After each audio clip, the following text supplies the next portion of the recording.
হ্যাঁ, এটা অবশ্যই।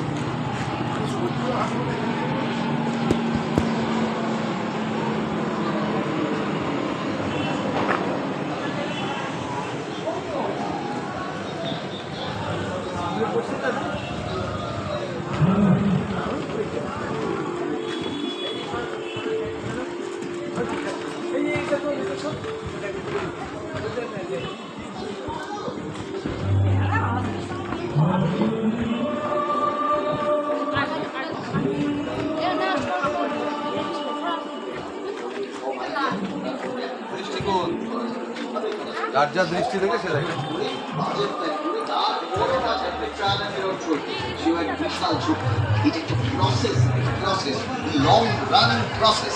মজা হলো এত কিছু করেও শেষ পর্যন্ত তুই নিখুঁত টাচে পৌঁছবি কিনা জানা, কিন্তু কিন্তু ভাই এই প্রতিবার নতুন করে ভাবতে শেখায়।